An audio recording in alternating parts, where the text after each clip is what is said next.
अस्सलाम वालेकुम। प्रोग्राम में आपको खुशामदीद। मैं हूं मसूद रज़ा। हुकूमत वक्त हमेशा आंसरेबल होती है और ऐसी हुकूमत जो अपनी आइनी मुद्दत आधी पूरी कर चुकी हो उससे उसके वादों के मुतालिक ज़रूर सवाल होता है। नून लीग से और पीडीएम की हुकूमत से इस वक्त सवाल हो रहा है कि आप महंगाई ख़त्म करने के लिए आए थे, लेकिन आपके दौर में महंगाई हद दर्जा बढ़ चुकी है। IMF प्रोग्राम जिस पर आप तनकीद किया करते थे पिछले दौर हुकूमत ने, आपकी हुकूमत आई तो आपने उसको बहाल किया और बहाल करने के बाद मुल्क को आप ट्रैक पर ले आए। मुश्किल फैसले आपको करने थे, लेकिन फिर आपने उस प्रोग्राम को जारी नहीं रखा और आपके नए वजीर ख़जाना ने आकर उस प्रोग्राम को रोक दिया। और आपने फैसले जो आपको लेने थे, मुश्किल फैसले लेने थे, उसमें आपने खुद बताया कि आपको मुश्किल पेश आ रही है और वो फैसले आप नहीं ले सके। नतीजा ये निकला कि इस वक्त मुल्क शदीद माशी बहरान के शिकंजे में जकड़ा हुआ है। एक आम आदमी शदीद परेशान है और ऐसी सूरत हाल में अपोजिशन इस पूरी सूरत हाल में मजबूत पोजीशन पर नजर आ रही है। नून लीग का खास तौर पर इस तमाम सूरत हाल में जो सियासी नुकसान है वो हर सूरत में है, चाहे वो आप IMF प्रोग्राम में जाएं या IMF प्रोग्राम में ना जाएं, इलेक्शन अभी कराएं या इलेक्शन बाद में कराएं, लेकिन इनके मुकाबले में इमरान खान ज़्यादा बेहतर पोजीशन में मालूम हो रहे हैं। और जो मुकदमा बन रहा है वो मुकदमा यही है कि आपने महंगाई मुकाओ मार्च किए, महंगाई मुकाओ आपने एहतजाजी तहरीकें की और फिर आपने इस हुकूमत को ख़त्म किया, लेकिन महंगाई आपने बढ़ा दी। डॉलर की कीमत बढ़ चुकी है, अशिया खुर्दोनोश की कीमतें बढ़ चुकी हैं, मईशत संभालने में नहीं आ रही है, लेकिन आप जो हैं अब इलेक्शन से भी भाग रहे हैं, मुश्किल फ़ैसले आप कर नहीं पा रहे हैं। तो आप करना क्या चाह रहे हैं, आगे होगा क्या, गैर यकीनी सामने नज़र आ रही है। 2 सूबों की असम्बलियाँ तहलील हो चुकी हैं, ये इलेक्शन वक्त पर होंगे नहीं होंगे, नून लीग की क़यादत कब पाकिस्तान वापस आएगी या वापस नहीं आएगी, ये तमाम सवालात हैं जिनके जवाबात हम हासिल करेंगे। हमने आज के प्रोग्राम के लिए दावत दी जनाब प्रोफेसर एहसन इकबाल साहब को, वफाकी वज़ीर भी हैं, रहनुमाई मुस्लिम लीग नून के और जनरल सेक्रेटरी हैं पाकिस्तान मुस्लिम लीग नून के। उनसे हम गुफ्तगू करेंगे और तफसील से उनसे जानेंगे कि ये इस तमाम सूरत हाल में वो तमाम मामलात को कैसे आगे बढ़ता देख रहे हैं। केसेस के हवाले से हम उनसे बात करेंगे कि जो केसेस इनकी क़यादत पे थे वो आहिस्ता आहिस्ता ख़त्म होना शुरू हो गए। आखिर में सलमान शहबाज साहब जो हैं अब उनका भी केस ख़त्म हो गया। और बड़ी हैरत अंगेज़ बात है कि FIA के सामने जब ये पेश होते हैं तो FIA वहाँ पर जाके कह देती है कि इनके ख़िलाफ़ किसी किस्म का कोई सबूत हमें नहीं मिला और इन्हें क्लीन चिट दे दी जाए। तो अब ऐसी सूरत हाल में जहाँ पर केसेस थे, अपनी हुकूमत आ गई, FIA आपका एक मातहत इदारा और उस मातहत इदारे के अफसरान अदालत में खड़े होकर ऐसा मौक़िफ़ इख्तियार करते हैं तो आवाम इसको अच्छी तरह से नहीं लेती हैं। इल्ज़ामात लगते हैं कि आपने अपने केसेस ख़त्म किए, आपने सब कुछ किया, लेकिन मुल्क की जो हालात थे वो तो तब्दील नहीं हुए। तो एहसन इकबाल साहब हमारे साथ मौजूद हैं, सेक्रेटरी जनरल पाकिस्तान मुस्लिम लीग नून, उनसे इस पर बात करते हैं। जनाब एहसन इकबाल साहब, सर बहुत शुक्रिया वक्त देने के लिए। ये बताइएगा कि 2 सूबों की असम्बलियाँ तहलील हो चुकी हैं, आने वाले दिनों में अगले 3 महीनों में आप देख रहे हैं कि इलेक्शन हो जाएंगे, आइन के मुताबिक हो जाएंगे, क्योंकि चहमागोइयाँ हो रही हैं कि इलेक्शन आगे बढ़ सकते हैं। अगर इलेक्शन आगे बढ़ने की बात होती है तो इस पर नून लीग का क्या मौक़िफ़ होगा और नून लीग क्या चाहती है? देखिए, इलेक्शन आगे बढ़ने की तो कोई अभी ऐसी बहस नहीं है। अलबत्ता ये बात है कि इलेक्शन जो आइन का वक्त है, असेंबलियों की मुद्दत पूरी होने पर वो अक्टूबर 2023 है।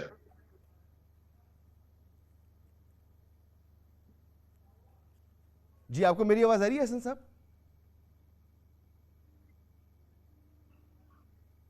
एहसन इकबाल साहब, मुझे सुन पा रहे हैं आप? जी जी, आ रही है आपकी जी, आवाज़। तो एहसन साहब ऐसी तो कोई सूरत हाल नहीं है, तो ये इलेक्शन अपने वक्त पर हो जाएंगे। तो इस तमाम सूरत हाल में आपकी जो क़यादत है वो तैयार है पूरी तरह से, क्योंकि ये भी सुनने में आ रहा है कि नया बयानिया अब आपको बनाना होगा और उससे पहले मुश्किल फ़ैसले लेने होंगे। तो मुश्किल फ़ैसले और नया बयानिया और इस तरह इलेक्शन में जाना कि कंफर्टेबल है या मुश्किल होगा आपके लिए इलेक्शन में जाना?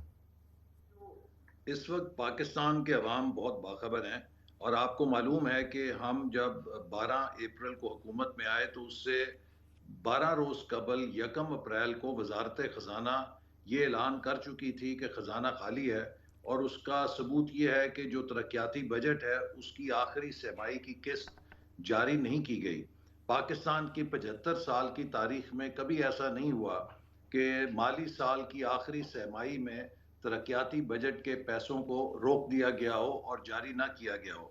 तो पाकिस्तान के अवाम उन तमाम असबाब से भी आगाह हैं जो पिछले 4 साल पीटीआई की हुकूमत की मिस गवर्नेंस, ना तजुर्बेकारी, 4 या 5 वजीर खजाना बदले, 6 के करीब सेक्रेटरी खजाना बदले, 7 के करीब चेयरमैन एफबीआर बदले, जो मिस मैनेजमेंट हुई उसने मुल्क के अंदर महंगाई पैदा की, उसने मुल्क को मुआशी बहरान के अंदर धकेल दिया। ये सब चीज़ें लोगों के सामने हैं और इसीलिए आपने देखा कि अभी कराची, जिसे पाकिस्तान का सबसे पढ़ा लिखा शहर कहा जाता है, उसमें जब बल्दियाती इलेक्शन हुए तो जिस जमात को बहुत जोम था कि उसके पास 14 सीटें हैं, उसके क्लीन स्वीप हो गई वहां पे उसके खिलाफ और उसका नामो निशान मिट गया। लोगों ने उसे वोट नहीं दिए क्योंकि अब लोग जान चुके हैं कि इमरान खान साहब का जो बयानिया है वो सारा फरेब के ऊपर, मकर के ऊपर मबनी है और उनकी 4 साल की अपनी जो कारकर्दगी है वो भी कौम के अच्छा, सामने ऐसे है इकबाल कि साहब, दो उन्होंने दो बातें इसमें मैं आपसे पाकिस्तान में महंगाई जानना के जिन चाहूंगा। को बाहर निकाला। कराची की इलेक्शन का हवाला दिया आपने, उस पर भी मैं बात करता हूं, लेकिन पहले ये कि जो आप कह रहे हैं कि बल्कि कराची के इलेक्शन पर ही आए थे सर। मैं कराची में रहता हूं, यहां से रिपोर्ट करता हूं और मैं आपको बताऊं कि बल्दियाती इलेक्शन में तहरीक इंसाफ की कामयाबी के कोई इम्कानात नहीं थे और जिस तरह की बदतरीन धांधली यहां पर हुई है, कोई जमात उससे खुश नहीं है, चाहे वो टीएलपी हो, चाहे वो तहरीक इंसाफ हो, चाहे वो जमात इस्लामी हो, चाहे वो एमक्यूएम हो। सब मान रहे कि इंतहाई इंतहाई बुरे इलेक्शन थे। तो ऐसे इलेक्शन की कामयाबी को आप कोई पैमाना समझती? देखिए, इससे पहले चलिए आप कराची के इलेक्शन पे एतराज कर सकते हैं। आज़ाद कश्मीर के अंदर उससे पहले बल्दियाती इलेक्शन हुए जहां पर पीटीआई की अपनी हुकूमत है। तो आपने वहां पर भी देखा कि उनके जितने भी मरहलों में इलेक्शन हुए, हर मरहले में पीटीआई 30% से ज्यादा नशिस्तों पे कामयाबी हासिल नहीं कर सकी।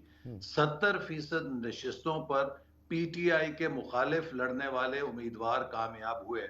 तो ये इस बात का सबूत है कि पीटीआई की जो मकबूलियत है वो एक मखसूस तबके की हद तक है, लेकिन पाकिस्तान के अवाम की अक्सरियत उसकी सियासत से, उसके बयानिए से इत्तफाक नहीं करती। चूंकि 4 साल का जो पीटीआई का दौरे हुकूमत है ये पिछली सदी में तो नहीं गुजरा, ये हाल ही में गुजरा है और सबको मालूम है कि उन्होंने 2017-18 में जो महंगाई काबू में थी, इन्फ्लेशन 4.5% थी, वो किसकी मुआशी पॉलिसियों के साथ डबल डिजिट के अंदर गई, किसके फैसलों के नतीजे में महंगाई का जिन दोबारा बेकाबू हुआ, किसके फैसलों के नतीजे में मुल्क दोबारा एक इन्वेस्टमेंट डेस्टिनेशन से एक भीख मांगने मगर वाला सर, जब मुल्क आपकी बन गया। हुकूमत जा रही तो थी ये सारी बातें तो लोगों के मिफ्ता सामने। इस्माइल साहब ये कह के गए थे कि हमें आईएमएफ प्रोग्राम में जाना होगा। खजाना खाली हो चुका था आपकी हुकूमत में।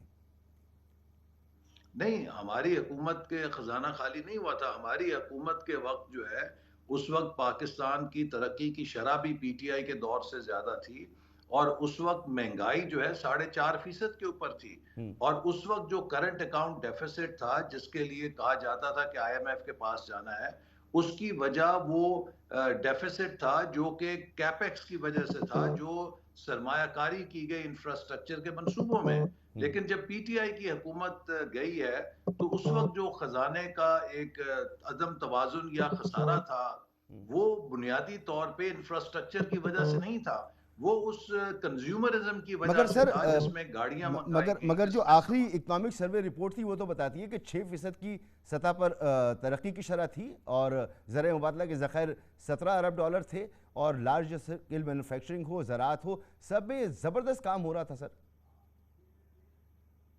आप पिछले साल के मुकाबले में देखिए, जो 6% 0% से लाई जाती है, वो चूंकि लो बेंचमार्क होता है, बहुत आसान होती है।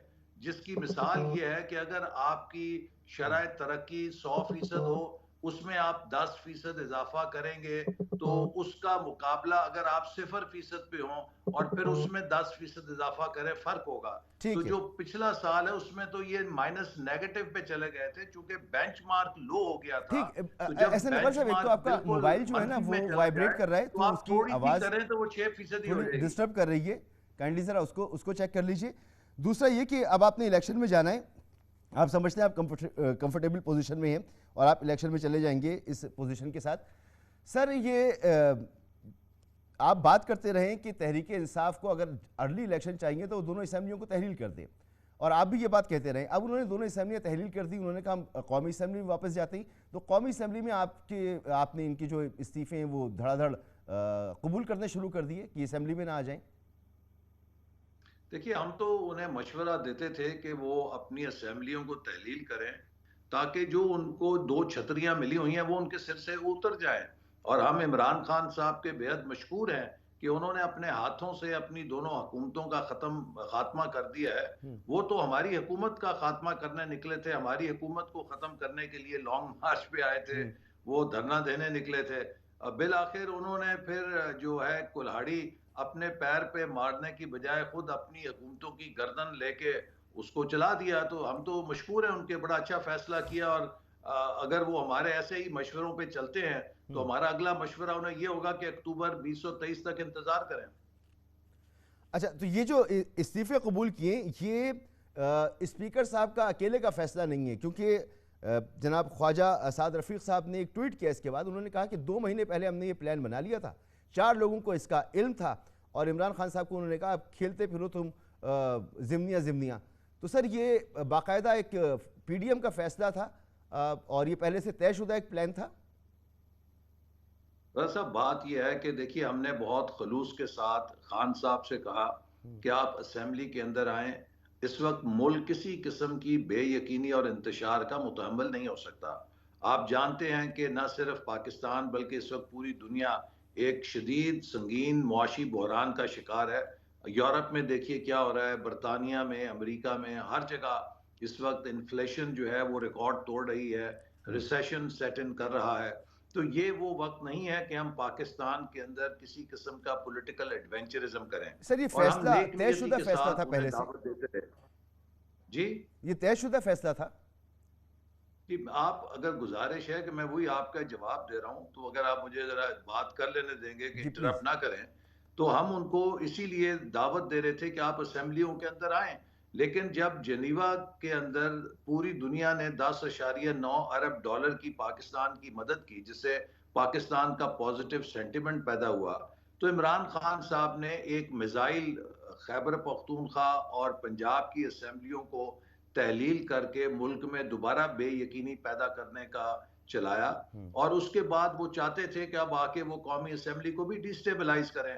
तो जो इस्तीफे उन्होंने दिए हुए थे और जिन इस्तीफों के बारे में वो कहते थे कि ये मकबूजा असेंबली है, हम मर जाएंगे लेकिन इस असेंबली के अंदर नहीं जाएंगे, तो अगर अब स्पीकर ने उनके वो इस्तीफे कबूल कर लिए हैं, तो उन्हें किस बात का गिला है, किस बात का शिकवा है, क्यों वो इतनी शिकायतों के अंबार लगा रहे हैं? वो तो चाहते थे कि इस्तीफे दें, और वो इस असेंबली को कहते थे कि ये मकबूजा है। इस असेंबली में जाने का मतलब ये है कि हम उस साजिश को दुरुस्त मान लें जो हमारे खिलाफ की गई है।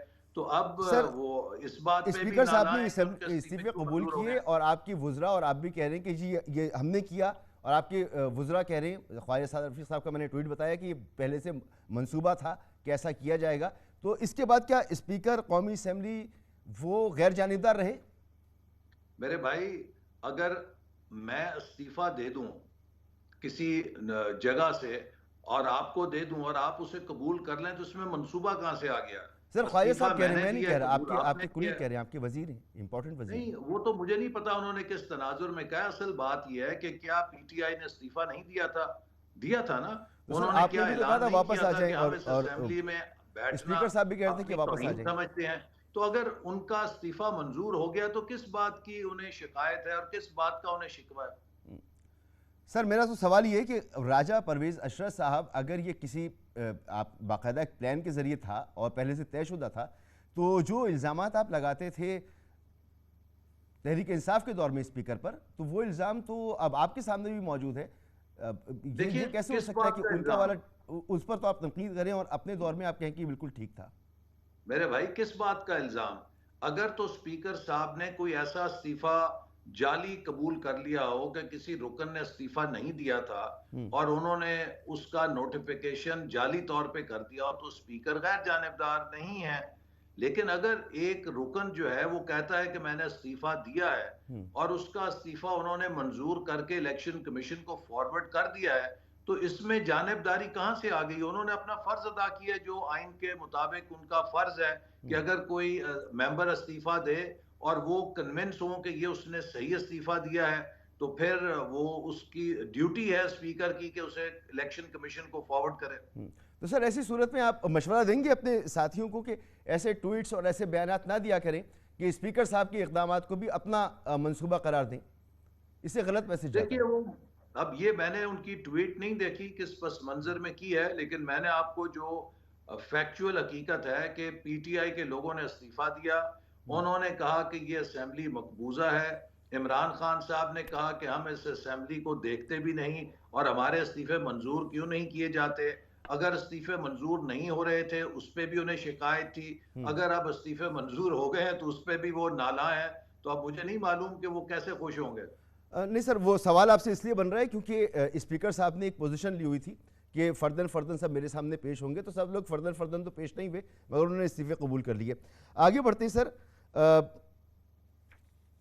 नवाज शरीफ साहब की वापसी के हवाले से मैं आपसे जानना चाहूँगा, लेकिन उससे पहले एक और इल्ज़ाम कि आप लोगों ने आने के बाद एक के बाद अपने केसेस ख़त्म करवाए, और अभी सलमान शहबाज साहब का जो केस था इसमें एफआईए खड़ी हुई और एफआईए ने कहा कि इनके ऊपर कोई जुर्म साबित नहीं होता तो इनको क्लीन चिट दी जाए। तो एफआईए तो अब आपका मातहत इदारा है, आप लोगों ने हुकूमत में आके सब कुछ किया, आपके ऊपर इमरान खान साहब और उनकी पार्टी के इल्ज़ाम लगाते हैं कि आप इक़्तिदार में आए इसलिए थे कि अपने केसेस ख़त्म करवाएं, महंगाई वगैरह तो कम नहीं हुई। बड़ा अच्छा आपने सवाल किया है। इमरान खान साहब के दौर में जितने भी केसेस हम पर बनाए गए, आप जान चुके हैं कि उस पर बहुत सारी गवाहियां आ चुकी हैं कि कभी उन्होंने डीजीएफआईए बशीर मेमन साहब को बुला के कहा कि इनके खिलाफ झूठे मुकदमे बनाएं। कभी उन्होंने जनरल बाजवा साहब को कहा कि इन सबको अंदर करें। उनकी कोशिश थी कि वो हमारे खिलाफ झूठे मुकदमे बना के हम सबको अंदर करें। तो उन्होंने शहजाद अकबर साहब की ड्यूटी लगाई कि ये केसेस बनाए। अब मैं आपको एक एक करके मिसाल देता हूँ। मेरे केस की मिसाल ले लीजिए। मुझे जो क्लीन चिट मिली है वो इस्लामाबाद हाई कोर्ट से मिली है, जिसने उस पूरे केस को नए कानून के तहत नहीं पुराने कानून के तहत तोला और कहा कि इसके अंदर किसी करप्शन का शायबा भी नहीं है। हत्ता ये कि जो नैब ने इल्जाम लगाया था उसमें भी कोई करप्शन का वो इल्जाम नहीं लगा सके थे, और सिर्फ एक बेमानी सी जी मिसयूज ऑफ अथॉरिटी के आपने स्पोर्ट्स कॉम्प्लेक्स बनाया है नहीं सर, आपका जिसको केस हो रेजा गया रेजा माजरत, करके वक्त कम हाई है, थोड़ा कोर्ट ने सा रद्दी थोड़ा की सा टोकरी तेज में चलना चाह फेंक रहा दिया। हूँ ताकि जल्दी से आपसे एक कुछ सुन सवाल लेना, कर अब आप सकें। सुन लें। इसके बाद राणा सनाउल्लाह का केस आ जाए, वो भी हाई कोर्ट ने देखा और सेफ सिटी की फुटेज ने साबित किया कि वो झूठ के ऊपर मबनी केस था। मरियम नवाज साहिबा का केस देख लीजिए। इस्लामाबाद हाई कोर्ट ने नैब से बार बार पूछा और उसको कहा कि ये तो नवाज शरीफ साहब पे भी केस नहीं बनता, इन पर आपने कैसे बना दिया है। तो सवाल ये है कि अगर झूठे केसेस बनाए गए हैं और जिनके पीछे इमरान खान साहब इंतकामी तौर पे असरअंदाज होके उन्हें बना रहे थे, अगर वो अब अदालतों के जरिए और मुख्तलिफ शफाफ गैर जानिबदार तफ्तीश के जरिए खत्म हो रहे हैं, तो आप ये नहीं कह सकते कि अपने केस खत्म करा रहे हैं। सर झूठ के कैसे पैर इसको तो नहीं गैर होते, जानिबदार उनको कह कोई सकते हैं? देखिए साबित नहीं कर आपका सकता। केस तो बिल्कुल बहुत बहुत बहुत ज्यादती हुई आपके साथ, शाहिद खाकान अब्बासी साहब के साथ बड़ी ज्यादती हुई, मिफ्ता इस्माइल के साथ बहुत ज्यादती हुई, राना सनाउल्लाह के साथ बड़ी ज्यादती हुई, लेकिन वो लोग जो मुल्क से बाहर रहे और अदालतें उनको बुलाती रहीं, कानून उनको बुलाता रहा, वो उस वक्त तक नहीं आई जब तक आपकी हुकूमत नहीं आ गई। आपकी हुकूमत आने के बाद आए, कानून में तब्दीली हुई, एफआईए आपके ज़ेरे नगू आ गई, अब 50 करोड़ से ऊपर का जो करप्शन का केस है वो नैब नहीं देख सकता। तो ये सारी मैनेजमेंट करके पहले इसाक डार साहब आए, अभी सलमान शहबाज साहब आए, अभी बात ये हो रही है कि नवाज शरीफ साहब उसी वक्त आएंगे जब उनके लिए कानूनी रास्ता खुलेगा। आप वो तो मुझे इलाज कराने बताइए, गए थे सर। आप मुझे बताइए कि मेरे साथ ज्यादती हुई, शाहिद खाकान के साथ ज्यादती हुई, मिफ्ता के साथ ज्यादती हुई, राना सनाउल्लाह के साथ ज्यादती हुई, ख्वाजा साद रफी के साथ ज्यादती हुई, तो फिर क्या वजह है कि हमजा के या सुलेमान या शहबाज शरीफ या नवाज शरीफ से ज्यादती नहीं हुई? ये तो एक इनफ एम्पेरिकल एविडेंस है कि जब इतने सारे केसेस आप गिना रहे हैं कि जिनमें ज्यादती हुई, तो फिर तो ज्यादा कभी इम्कान यही है कि जिस तरह के बाकी केसेस झूठे गढ़े गए, इन लोगों के खिलाफ भी झूठे केस बनाए गए हैं जिनकी वजह से उनको भी इंतकाम का निशाना बनाया गया। तो ये सारा एक अलिफ लैला की कहानियां थी जो कौम को सुना सुना कर इमरान खान साहब ने अपनी सियासत चमकाई, और अब लोगों को पता लग गया है कि ये सब झूठे अफसाने थे। ठीक सर, आखिर में बस कि 2023 में जो आम इंतखाबात का वक्त है वो अपने वक्त पर ही होते आपको नजर आ रहे हैं या आगे बढ़ सकते हैं? जी, देखिए अपने वक्त पे होने चाहिए, इसलिए कि इमरान खान साहब खुद काउंसिल ऑफ कॉमन इंटरेस्ट में जो अप्रैल 2021 को इजलास हुआ था, उसमें ये फैसला करके गए हैं कि अगले इलेक्शन नई मरदमशुमारी के तहत होंगे। इस वक्त नई मरदमशुमारी का अमल शुरू हो चुका है हम्म, और 30 अप्रैल को उसके नतायज शाये किए जाएंगे। और ठीक है। जब नई मरदमशुमारी आ जाए तो फिर इलेक्शन कमीशन पे फर्ज है कि 4 माह के अंदर वो नई हल्का बंदी करे, जो कि अगस्त में फिर अमल खत्म होगा। और ये वही वक्त है कि जब असेंबलियां भी अपनी तबई उम्र पूरी करेंगी। तो इसलिए इंतजामी तौर पे, सियासी तौर पे, आईनी तौर पे इंतखाबात का जो एक फितरी और कुदरती टाइम फ्रेम बनता है वो अक्टूबर 2023 ही बनता है। ठीक। और सर, ये सूबाई असेंबलियों के इलेक्शन ये पुरानी मर्दमशुमारी पर हो जाएंगे, इनमें कोई इशू नहीं है। देखिए ये एक ऐसा आईनी मसला है कि हम्म, जिसको इलेक्शन कमीशन ने आइन और कानून के तहत देखना है कि आप क्या पाकिस्तान के अंदर दो मर्दमशुमारियों के ऊपर जनरल इलेक्शन करा सकते हैं। क्या पाकिस्तान के अंदर इतनी सख्त है कि वो दो जनरल इलेक्शन या एक मिनी जनरल इलेक्शन का माली बोझ जो है उसको उठा सके। इस बात का अंदाजा जो है वो इलेक्शन कमीशन ने करना है अपने आइन और कानून के तहत। फिर जो काउंसिल ऑफ कॉमन इंटरेस्ट है वो एक आइनी इदारा है, वो कोई सियासी या इंतजामी इदारा नहीं, वो पाकिस्तान के आइन के तहत पाकिस्तान तो की सर, आप फेडरेशन का क्यों इदारा क्यों है। नहीं करवा अगर लेते उसमें जनरल इलेक्शन एक साथ ही? आप भी मुश्किल फैसले नहीं कर पा रहे, हिचकिचाहट का शिकार हैं। आपके आईएमएफ बहुत प्रोग्राम अच्छा डिले हो चुका है, मुल्क शदीद माशी दबाव में है। कर लें ताकि जब एक आप ऐसी ये हुकूमत आए बात जो कर मुश्किल रहे हैं फैसले कि कर सके। मुल्क इस कदर शदीद मुआशी दबाव में है, हम्म, तो क्या पाकिस्तान को 6 महीनों के लिए बेयकीनी के भंवर में फेंक देने से मुआशी मसाइल हल हो जाएंगे? क्योंकि इलेक्शन का मकसद ये और मतलब ये होगा कि एक निगरान हुकूमत होगी हम्म, जो किसी किस्म का कोई पॉलिसी फैसला नहीं कर सकेगी, चूंकि आइन के तहत उसका बुनियादी काम सिर्फ इलेक्शन की निगहबानी करना है। तो क्या पाकिस्तान में इस वक्त इतनी सख्त है कि हम पाकिस्तान को 4-6 महीनों के लिए बेयकीनी के सुपुर्द कर दें? मैं समझता हूं कि अगर आप ये तमाम हालात और असबाब देखें, जो मुआशी हैं, जो आइनी तकाजे हैं, वो सब इस बात के मुतकाजी हैं कि हम्म। इलेक्शन अपने वक्त के ऊपर हो, ताकि हम इस बहरानी सूरत हाल से निकल सकें। बहुत बहुत शुक्रिया आपका जनाब प्रोफेसर एहसन इकबाल साहब, सेक्रेटरी जनरल पाकिस्तान मुस्लिम लीग नून, हमारे साथ मौजूद थे। असल मामला विल का है, जब विल होती है तो फिर तमाम मामला हल होते चले जाते हैं, लेकिन अपनी अपनी एक पोजीशन है। पीडीएम की अपनी पोजीशन है, तहरीक इंसाफ की अपनी पोजीशन है। मजीद बात करेंगे एक मुख्तसर से ब्रेक के बाद, जिसमें हमारे साथ मौजूद होंगी अंदिलीप अब्बास साहिबा और सीनियर तजज़ियाकार जनाब अतहर काज़मी साहब।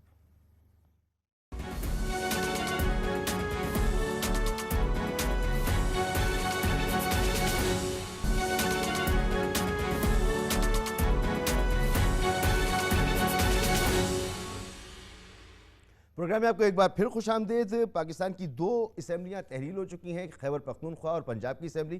खैबर पख्तूनख्वा में निगरां वज़ीर आला आ चुके हैं और पंजाब में अभी ये मामला बाकी है।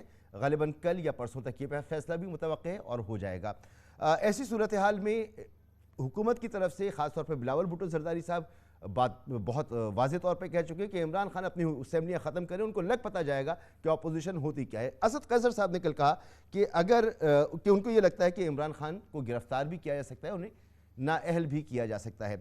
अंदली बाबा साहबा मेरे साथ मौजूद हैं और अतहर काज़मी साहब मेरे साथ मौजूद हैं। आप दोनों का बहुत शुक्रिया। अंदली बाबा साहबा, क्या ये ख़तरा वाकई बड़ा सीरियसली मौजूद है कि इमरान खान साहब जो हैं वो गिरफ्तार भी हो सकते हैं और उन्हें नाअहल भी किया जा सकता है?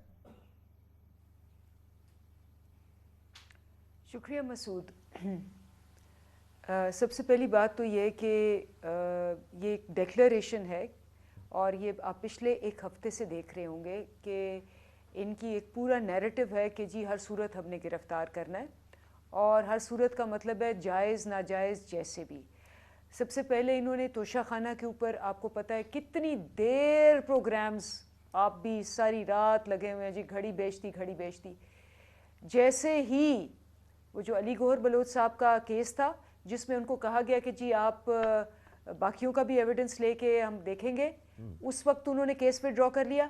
अब जो लाहौर हाई कोर्ट ने कहा है कि भाई बाकियों का भी दिखाएं, तो इनका अपना वकील जो गवर्नमेंट का वकील है उसने आके कहा है कि जी ये इंटरनेशनल रिलेशंस के ऊपर चूंकि प्रॉब्लम है इसलिए ये सीक्रेट होता है, जिसका मतलब है कि इन्होंने जितने केसेस किए हैं इमरान खान साहब पे तोशा खाना के, वो ऑफिशियल सीक्रेट सर्विस एक्ट की वायलेशन है।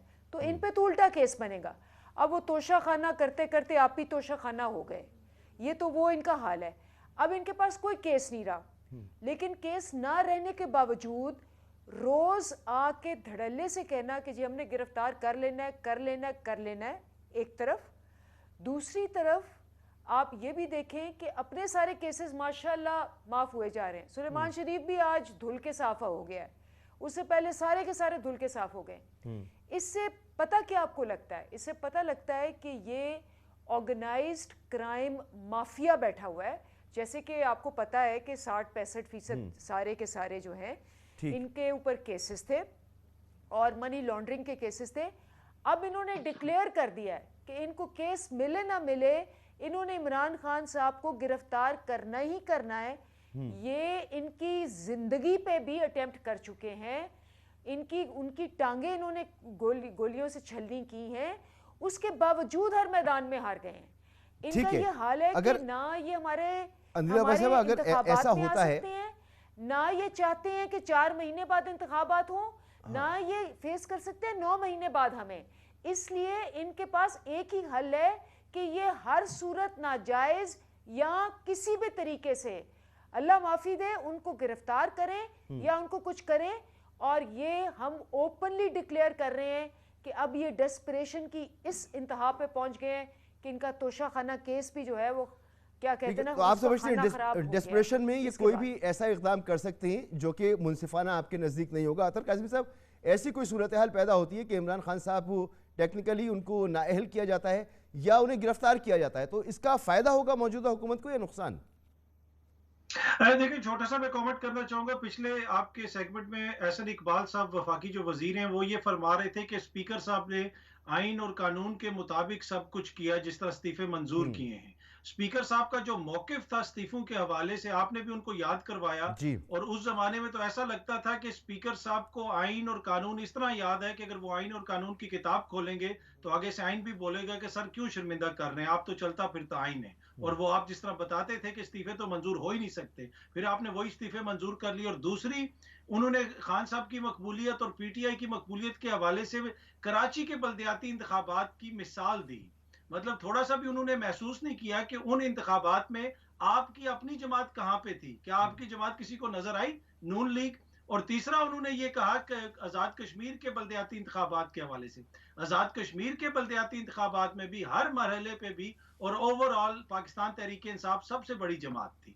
तो ये वो सारे फैक्ट्स थे जिनके बिल्कुल बरक्स वो मसाले और दलीलें देते रहे। जहां तक ये ताल्लुक है कि आगे अब क्या होगा, फर्क पड़ेगा, जो कुछ भी होगा, मुझे नहीं लगता कि कोई ज्यादा चीजें चेंज होंगी। बाकी वो कोशिश तो करती रहेगी, हुकूमत की भी कोशिश है, उन्होंने भी सियासत करनी है। लेकिन मैं जानना ही चाह रहा हूं काज़मी साहब, कोई इम्कान मौजूद है इमरान खान साहब के खिलाफ कि वो गिरफ्तार हो सकती हूँ या नाअहल हो सकती हूँ? तोशाखाना केस जो है उसमें से भी तकरीबन हवा निकल चुकी है।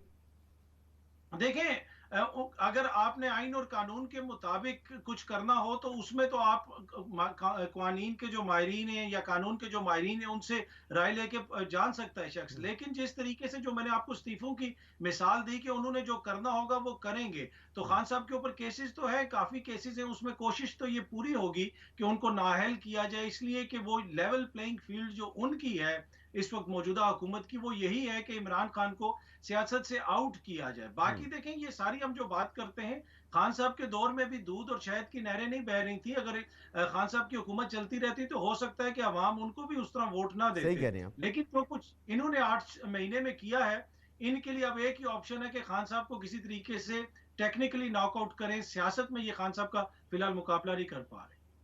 ठीक, अच्छा अंजिला अव्वल साहबा, ये भी सुनने में आ रहा है कि ये जो खैबर पख्तूनख्वा और पंजाब की असम्बलियाँ हैं, ये तब तहलील तो हो चुकी है, निगरान हुकूमत भी आ जाएगी, लेकिन इलेक्शन शायद वक्त पर ना हो, जनरल इलेक्शन ही हो और इससे पहले कुछ और। हालांकि मुझे समझ में नहीं आता कि ऐसा क्यों कहा जा रहा है, आइन में तो इसकी कोई गुंजाइश नहीं है। अगर कोई पॉसिबिलिटी बनती है इमरान खान साहब की गिरफ्तारी की, उनकी नाअहली की, और फिर इलेक्शन नहीं होते, तो इसका मुकाबला किस तरह से करेंगे आप लोग? पेशबंदी है इसमें आपकी?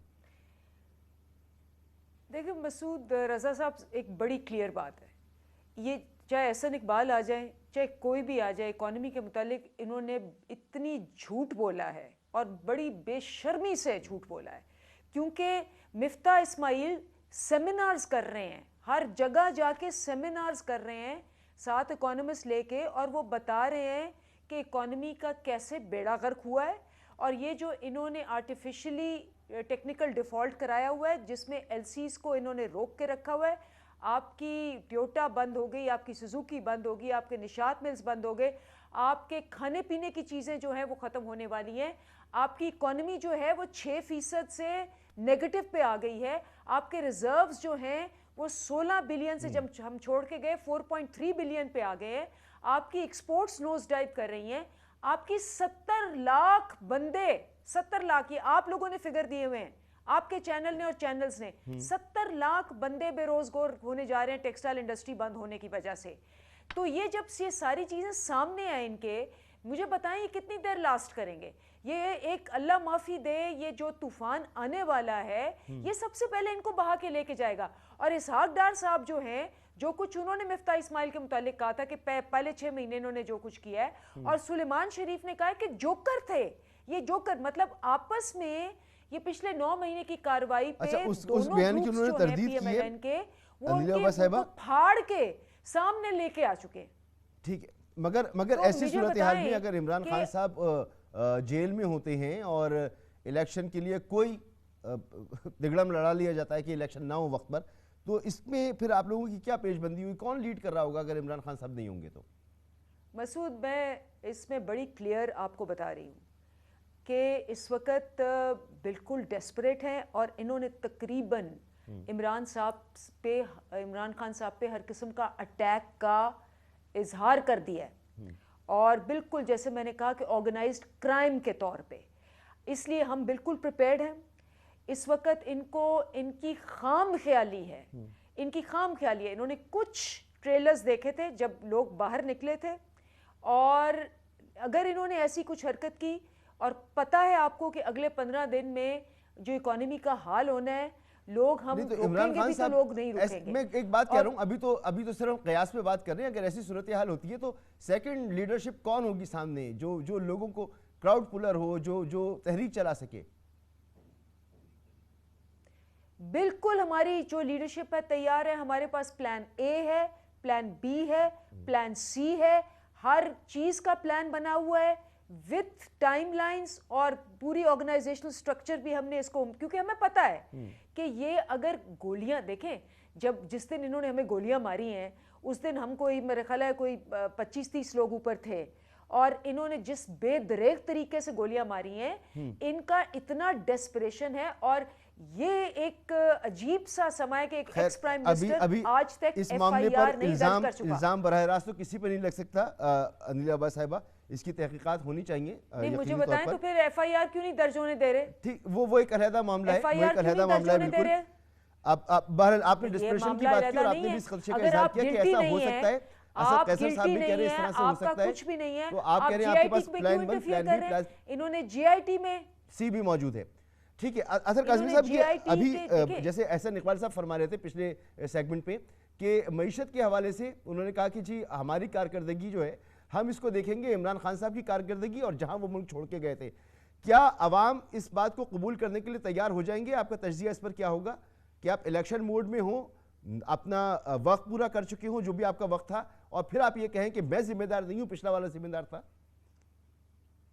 देखिए मसूद साहब, गुज़िश्ता 8-9 माह के दौरान जो अवाम के साथ हुआ, उसके लिए आपको माहिर मौशियात होने की जरूरत नहीं है। जो महंगाई हुई वो पूरी कौम ने देखा। इस वक्त वो फरमा रहे हैं, ये एहसन इकबाल साहब भी और उनकी हुकूमत, कि हमने मईशत में बड़े कोई तीर मारे हैं, और जिनीवा का भी उन्होंने जिक्र किया कि वहां से भी हमें $8 अरब मिला है। हकीकत ये है कि इनको $1 नहीं मिला, किसी ने इनके हाथ में $1 कैश नहीं दिया, ना सऊदी अरब ने, ना किसी और मुल्क ने। ये सिर्फ अगर उनको मिल चुके हैं इतने डॉलर, तो फिर ये IMF से $1 अरब लेने के लिए क्यों उनकी मिन्नत समाजत कर रहे हैं? हालत ये हो चुकी है आपकी मईशत की कि जो शिपिंग लाइंस हैं, शिपिंग लाइंस जिन पे कार्गो शिप्स में पाकिस्तान के अंदर माल आता है, वो अपनी लाइंस बंद करने की बात कर रहे हैं। वो कह रहे हैं पाकिस्तान से फ्रेट का किराया नहीं मिल रहा, डॉलर्स नहीं है, और ये कह रहे हैं कि हमें $15 अरब वहां से आ गया, वहां से आ गया। हकीकत कुछ हो रहा है। हकायक के बाराक साहब जो मर्जी दावे करते रहे, जो मईशत के साथ इन्होंने किया है गुज़िश्ता 7-8 महीनों के दौरान, हालत ये होगी है कि जो अरब और खरबपति आपके कारोबारी तबका है वो भी ये कह रहा है कि हमारा पैसा उसकी कोई वैल्यू नहीं है, अरबों रुपए पड़े बैंक्स में, लेकिन $5,000 हुकूमत हमें नहीं दे सकती। वो अमेरिकी सफारत खाने को बराह रास्त खत लिख रहे हैं, एप्टमा टेक्सटाइल मिल्स एसोसिएशन अतर में साहब अभी बराह इस रास्त पोजीशन में तो नहीं है ना हुकूमत दोबारा के अपनी अपनी इस परफॉर्मेंस के साथ इलेक्शन में जाए, मगर हुकूमत फिर भी कह रही है कि हम अपना वक्त भी पूरा करेंगे और उस वक्त तक चीज़ों को ठीक कर लेंगे। तो ये जो दो असेंबलियों के इलेक्शन हैं आपको होते नजर आ रहे हैं या ये आगे बढ़ते नजर आ रहे हैं और अगले इलेक्शन अपने वक्त पर होते नजर आ रहे हैं या वो भी आगे आगे बढ़ते नजर आ रहे हैं? देखिए, हुकूमत के कॉन्फिडेंस की तो दाद देनी चाहिए, वो तो जा सकते हैं। वो जिस तरह जमहूरियत के नाम पे जो कुछ कर रहे हैं तो वो आगे हुकूमत और मईशत के नाम पे भी बहुत कुछ करेंगे, लेकिन मौजूदा हालात में इलेक्शंस के अंदर उनके लिए जाना आसान नहीं होगा। मुझे ये लगता है मैं एंड मुमकिन है, ये मेरे पास कोई इस तरह की खबर नहीं है, मेरा तज्जिया ये है कि ये कोशिश करेंगे कि सूबाई इंतखाबात और जनरल इलेक्शन साथ ही हों, किसी तरीके से इसको तूल दिया जाए, अदरवाइज इनके लिए, इनके एमएनएस के लिए इलेक्शन लड़ना बड़ा मसला हो जाएगा। ठीक, अगर यानी केपीके 9 और महीने बाद इस पंजाब पोजीशन में आ पाएंगे कि वो इलेक्शन में चले जाएं, क्योंकि 9 महीने बचते हैं फिर। सॉरी मसूद साहब, मुझे आपका आवाज नहीं आई। यानी 9 महीने बाद इस पोजीशन में आ सकते हैं कि वो इलेक्शन में जाएं और आवाम को बता सकें कि उन्होंने मईशत को बहरान से निकाल लिया है, महंगाई कम कर दी है। हालांकि आईएमएफ का प्रोग्राम होना है, महंगाई मजीद बढ़नी है, डिले करेंगे तो और बढ़नी है और खुदा न खास्ता और एक्सट्रीम सिचुएशन होती है तो फिर तो तबाही है। मसूद साहब, हकायक ये हैं कि ये 40-50 साल से इस मुल्क के ऊपर हुक्मरानी करने वाले इस पोजीशन में नहीं है कि ये 13-14 जमातें मिल के एक जमात का मुकाबला कर सकें, तो 9 महीनों में इन्होंने कौन सा तीर मार लेना है। तो मेरा नहीं ख्याल कि ये इस पोजीशन में होंगे। बाकी कोशिश ये अपनी पूरी करेंगे, इसलिए कि अवामी सियासत के बजाय इनका दारोमदार होता है बंद कमरों की सियासत पे, महलाती साजिशों में, उसमें ये अपनी कोशिश करेंगे, लेकिन इलेक्शंस के अंदर मुझे इनके लिए मुश्किलात नजर आ रही है। अली अब्बास साहबा, हर सूरत में आपके लिए बेहतरी नज़र आ रही है। अगर इलेक्शन वक्त पर नहीं होते तब भी आपका बयानिया मजबूत होता है, आपको तहरीक चलाने का मौका मिलता है, और अगर इलेक्शन अपने वक्त पर हो जाते हैं तो भी आपकी मकबूलियत इस वक्त अच्छी खासी है और समझाया जा रहा है कि आपके लिए इलेक्शन आसान होगा। तो आप लोग इस सूरत हाल में तो आपको खासा मुतमईन होना चाहिए, यकीनी तौर पर मुतमईन होंगे आप लोग। देखिए, हम अपने तौर पे तो आप बिल्कुल सही कह रहे हैं, हमें फ़ायदा जितना डिले होगा, क्योंकि वो कहते हैं ना कि वो मार्च टुवर्ड्स डेथ इनका है। लेकिन अब मुल्क को देखें, हम मुल्क के लिए आ रहे हैं।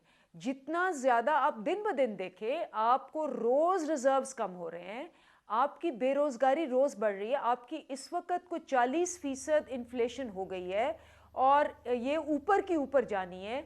उसके अलावा आप देखें, अगर ये आईएमएफ की ये सारी चीज़ें अभी करेंगे तो एक तूफान आ जाएगा। और चौथी बात ये है कि ये दहशत गर्दी जो है ये वो बढ़ती जा रही है। इनका सारा फोकस रहा है हम पे केसेस करने के, मेरे पे 7 केस करके, 4 मेरे पे दहशत गर्दी के केस करके, मेरे जैसे लोगों को इन्होंने हरासा किया है। वहां जो है दहशतगर्द इनके सर पे आके खड़े हैं, लेकिन ये हमें हरास करने की कोशिश कर रहे हैं। मुल्क की इकोनॉमी जो है वो टैंक करी। आप लोगों ने महंगाई मार्च शुरू किए थे, छोटे छोटे से आपके मुख्तलिफ शहरों में रैलियां निकल रही थी और कहीं बड़ी रैलियां भी निकल रही थी। फिर यह था कि इमरान खान साहब इस एहतजाज को लीड करेंगे, वो बाहर आ जाएंगे। लेकिन अब वो ना रैलियां हो रही हैं, ना इमरान खान साहब बाहर निकल रहे हैं। दूसरी तरफ मरियम तैयारी कर रही हैं, वो वापस आएंगी और आकर इलेक्शन कैंपेन चलाएंगी, तो वो आवाम में जाने के लिए तैयार हैं। लेकिन अगर इमरान खान साहब मौजूद नहीं है तो आपकी छोटी छोटी रैलियां जो हैं वो भी नहीं निकल पा रही हैं। बिल्कुल गलत। आप कल भी देखें, हमारी पूरी जो एमपीए, एमएनए और हर कॉन्स्टिट्यूंसी से रैली, कल आप 12:30 बजे देखना कि जमशेद चीमा साहब जो हमारे हैं कैंडिडेट, वो रैली निकाल रहे हैं। और परसों, अब वैसे भी आपने देखा है, गुजरात, गुजरांवाला, हर रोज़ हमारा रैली का पूरा प्लान बना होता है। खान साहब इंशाल्लाह अगले 10 दिनों में उनको इजाज़त मिल जाएगी और उसके बाद हम पूरा कैंपेन मोड में होंगे। मरियम बेचारी, उसको तो आप छोड़ें, वो तो सर्जरियां कराने गई हुई है, उसके अब्बा भी भाग गए, वो भी भाग गए। उसने कहा है कि मैं पंजाब नहीं जाऊंगी। पहले 22 को आना था, फिर 29 को आना था, फिर कभी 27 को कहते हैं। उनका तो ये हाल है कि अब्बा जी कहते हैं कि मैं पाकिस्तान नहीं जाऊंगा, वो कहती है मैं पंजाब नहीं जाऊंगी। मरियम यहाँ थी, जब वो आज़ाद कश्मीर की कर रही थी और वो हार गए वहाँ से। मरियम यहाँ थी जब हमने 17 जुलाई को इनको 15 सीटों पे मुंह पे मारी। मरियम और हमजा ने ये सारे कैंपेन्स किए और इनको इबरतनाक शिकस्त हुई, जिसके बाद ये भाग गए और उसके बाद खान साहब ने 8 में से 7 सीटें भी जीती हैं। तो मरियम के तो वैसे ही हम कहते हैं कि हमारी तरफ से खेलती है, जब कोई ऐसी बात होती है मरियम माशाल्लाह ऐसा लूज बॉल करती है कि वो बिल्कुल हमारी मैन ऑफ द मैच हो जाती है। आपको ऐसा लगता है कि वो आएंगी भी तो आपके लिए फायदा होगा? यहाँ पर एक मुझे ब्रेक लेना है, ब्रेक के बाद अतर काज़मी साहब से भी पूछता हूँ और आपसे भी कि मरियम भी मैदान में होंगी। वो अपनी गले की सर्जरी करवाने गई थी, वो हो चुकी है, वो वापस आ जाएंगी, मैदान में होंगी। और फिर इमरान खान साहब भी जैसे अंजलि साहब फरमा रही हैं 10 दिन के बाद मैदान में होंगे। तो क्या माहौल होगा? और इस वक्त जो इकोनॉमिक सिचुएशन है इसमें मुल्क का चलना वैसे ही मुश्किल हुआ है, एक और सियासी अदम इस्तेहकाम अपने उरूज पर होगा, तो मुल्क को किस तरह से आगे बढ़ता देख रहे हैं? काज़मी साहब, एक ब्रेक के बाद बात करते हैं।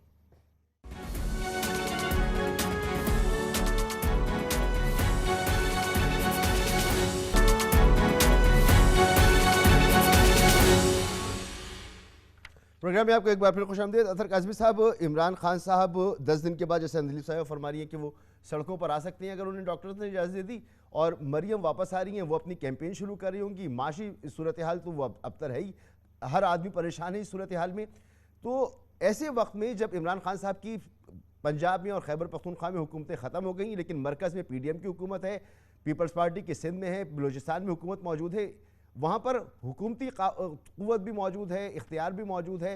इस सूरत हाल में आप क्या मंजरनामा देख रहे हैं कि मरियम है तो क्राउड पुलर, वो लोगों को तो निकाल लेती हैं बाहर? देखिए, ऑब्वियसली मरियम नवाज साहिबा एक बड़ी जमात की सियासी लीडर हैं और वो आके अगर मैदान में खड़ी होंगी, मैदान में कैंपेनिंग करेंगी तो उसका फर्क तो पड़ेगा। उनका वोट बैंक भी है, वोटर सपोर्टर भी है। यही तो इशू रहा है कि अगर आप खान साहब को की तरफ देखें, जब से उनकी हुकूमत का खात्मा हुआ है, लोग कहते हैं इमरान खान की पॉपुलैरिटी। ये पॉपुलैरिटी इमरान खान साहब को चैरिटी में नहीं मिली है। उन्होंने जिस तरह मेहनत की है, जिस तरीके से अपना बयानिया बनाया है, लोगों को कन्विंस किया है, हर रोज सियासी एक्टिविटी की है। दूसरी तरफ हम क्या देखते हैं कि आप लंदन में बैठे हुए और आप गिला अपनी पार्टी के रहनुमाओं से कर रहे हैं कि आपने पंजाब असेंबली क्यों तोड़ने दी, क्योंकि आपकी ख्वाहिश है कि आपके शहजादे या शहजादी की गोद में दीगर लीडरान जो हैं वो ला के इक्तदार डाल दें। तो ये फर्क है। अगर वो मैदान में आएंगी तो यकीनन उनकी पार्टी को इससे फायदा होगा, लेकिन अब थोड़ा सा लेट मुझे लग रहा है। जो 7-8 महीनों में उन्होंने गैप दिया है और उनके पास जो नैरेटिव या बयानिए की कमी है वो भी बिल्कुल यहाँ है। और मुझे यही लगता है कि थोड़ा सा वो स्ट्रगल करेंगे, लेकिन उनका मैदान में आना, सियासी अमल में आना एक खुशाइन चीज है। मुमकिन तौर पर लग रहा है कि बयानिया यही होगा कि पिछली जो आर्मी इस्टेब्लिशमेंट थी, पिछली अदलिया थी, और फिर इमरान खान साहब इनका एक नेक्सस बनाकर बयान करके पब्लिक में जाएंगे। तो ये वही बयानिया नहीं है जो वोट को इज्जत दो वाला बयानिया था, ये तो पहले ही पिट चुका बयानिया है, या इससे कुछ मुख्तलिफ होगा इस दफा? देखिए, ये जो वही इस्टेब्लिशमेंट है जिसके हवाले से कुछ दिन पहले तक ये कह रहे थे कि जो वोट ऑफ नो कॉन्फिडेंस हुआ बिल्कुल आइन और कानून के मुताबिक हुआ, क्योंकि वो जो इस्टेब्लिशमेंट थी, पिछली इस्टेब्लिशमेंट की मैं बात कर रहा हूँ, वो ए पॉलिटिकल हो गई, उसने इमरान खान का बिल्कुल साथ छोड़ दिया। अब ये अपना नैरेटिव दोबारा चेंज कर रहे हैं और इसीलिए चेंज कर रहे हैं कि इनको कोई ना कोई बयानिया चाहिए। लेकिन इस डिजिटल दौर के अंदर, इस मीडिया के दौर के अंदर, मुझे नहीं लगता कि ये आप अवाम के शऊर की इस तरह तौहीन कर सकते हैं। अवाम भी सब कुछ देख रही है, किसने क्या किरदार अदा किया, किसकी क्या हुकूमत है, किसने किस तरह हुकूमत बनाई। जो भुट्टो के वारिस और ज़िया-उल हक के जानशीन जो इकट्ठे हुए हैं, वो जिस नजरिए के तहत हुए हैं, जिस झंडे के तले हुए हैं, वो सबको पता है। तो कोशिश तो ये अपनी पूरी करेंगे, लेकिन बात बनेगी नहीं। ठीक। अच्छा अंजलि अब्बास साहबा, ये कराची में जो शिकस्त हुई है बल्दियाती इलेक्शन में आपकी पार्टी को, तो यहाँ तो मैंने जिस दिन इलेक्शन हो रहे थे उस दिन भी ट्रांसमिशन में कहा कि आपकी जो MPs हैं 14 मेंबर नेशनल असेंबली, वो 14 हैं और 6 आपके ग्रुप बने हुए, तो बदतरीन आपकी यहाँ पर परफॉर्मेंस रही। वोट आपको उस तरह से नहीं पड़ा जितना पड़ना चाहिए था। तो ये लम्हा फिक्रिया है आपके लिए, अगर यही इसी का हमें नजर आता है असर दूसरे इलाकों में भी, तो ये मुश्किल सूरत हाल है आपके लिए? देखिए, पहले तो मैं ये कमेंट करूंगी कि जब आप एक लीडर होता है और एक गीदड़ होता है। जो लीडर होता है वो खड़ा होता है और वो अपनी, जब कहता है मैं मुल्क के लिए जान देने को तैयार हूं, तो वो देता है। उसको गोलियां मारी जाती है, वो खून बहाता है। इस कौम ने वो लीडर देख लिया है और वो लीडर बैठा हुआ 3 महीने से, क्योंकि उसकी टांगों को छलनी किया गया, वो बैठा बैठा इन सबको चित कर रहा है। ये उसके डर के खौफ से बाहर चले गए हैं। गीदड़ बाहर भाग जाता है, वो कहता है मेरी जान को खतरा है, मैंने यहाँ नहीं आना, आप चाहे जा कौम चाहे झुलसे।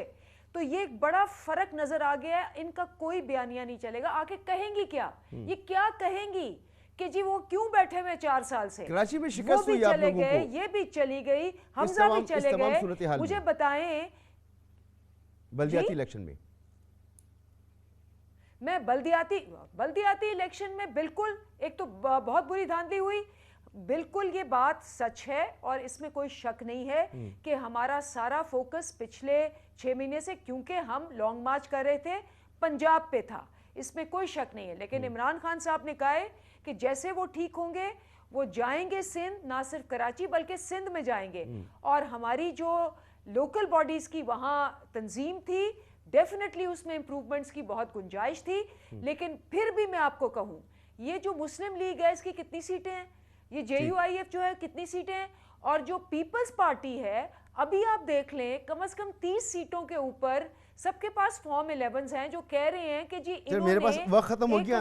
5,000 की और 5,000। बहुत शुक्रिया आपका अतहर कासमी साहब, आपका बहुत शुक्रिया। एहसन इकबाल साहब हमारे साथ मौजूद थे। सवाल वही है कि इमरान खान साहब का फोकस अगर सिंध पे नहीं था तो कराची में शिकस्त हो गई। अगर खुदा न ख्वास्ता उन्हें गिरफ्तार कर लिया जाता है, वो नाअहल हो जाती, वो मंजर आम पर नहीं होती, वो जेल में होती हैं, तो फिर फोकस किसका होगा, कहाँ होगा और कैसे होगा? क्या वही रिप्ले होगा जो कराची में देखा गया दूसरे इलाकों में भी, या सूरत हाल मुख्तलिफ होगी? आने वाला वक्त बताएगा। भारत इजाज़त दीजिए, अल्लाह हाफिज़।